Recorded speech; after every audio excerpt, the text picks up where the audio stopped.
નમસ્કાર મિત્રો, આ વિડિયોમાં આપણે સમય, કામ અને મહેનતાણુના પાયાના કન્સેપ્ટ જોવાના છીએ, જેમાં આપણે બેઝિકથી લઈને એડવાન્સ લેવલના પ્રશ્નો જોઈશું, જે આવનારી પરીક્ષામાં પૂછાઈ શકે છે. તો વિડિયોને અવશ્ય લાઇક કરી દેજો અને ચેનલ સબસ્ક્રાઇબ કરી નાખજો. દાખલાની રકમ ડિસ્ક્રિપ્શનમાં આપી છે. પહેલા તમે ટ્રાય કરો અને તેનો જવાબ કોમેન્ટ કરો. પહેલો દાખલો છે, જેમાં આપણે એ શીખીશું કે જ્યારે અમુક કલાકનું વેતન આપેલું હોય અને તેના પરથી અન્ય કલાકનું વેતન શોધવાનું હોય. રાશિને તેણી જે કામ કરે છે તેના માટે દર કલાકે ચૂકવણી મળે છે. જો તેણીને 4 કલાક માટે 1600 રૂપિયા ચૂકવવામાં આવે તો તેણીને 10 કલાકમાં કરેલા કામ માટે કેટલી રકમ મળશે? જુઓ, અહીંયા 4 કલાકના 1600 રૂપિયા મળે છે, એટલે કે 4ના 400 ગણા છે. તો આપણે 10 કલાક માટેની રકમ શોધવાની છે, તો 10ના પણ 400 ગણા કરીએ એટલે સીધા 4000 રૂપિયા થાય. એટલે આપણો સાચો જવાબ આવશે 4000 રૂપિયા. હવે આગળ જોઈએ.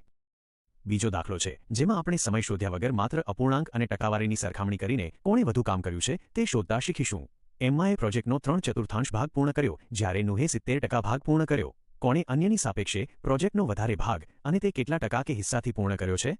જુઓ, અહીંયા સરખામણી કરવા માટે કાં તો બંનેને અપૂર્ણાંકમાં ફેરવવા પડે અથવા બંનેને ટકામાં. આપણે એમ્માના 3/4 ભાગને ટકામાં ફેરવીએ તો 3/4 ગુણ્યા 100 એટલે કે 75% થાય. હવે જુઓ, એમ્માએ 75% કામ કર્યું છે અને નુહે 70% કામ કર્યું છે.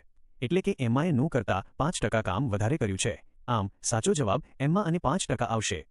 હવે આગળ જોઈએ. ત્રીજો દાખલો છે, જેમાં આપણે એ શીખીશું કે જ્યારે આખું કામ નહીં પણ કામનો અમુક જ ભાગ આપેલો હોય ત્યારે બાકીનો ભાગ કે આખું કામ શોધવા માટે ગણતરી કઈ રીતે કરવી.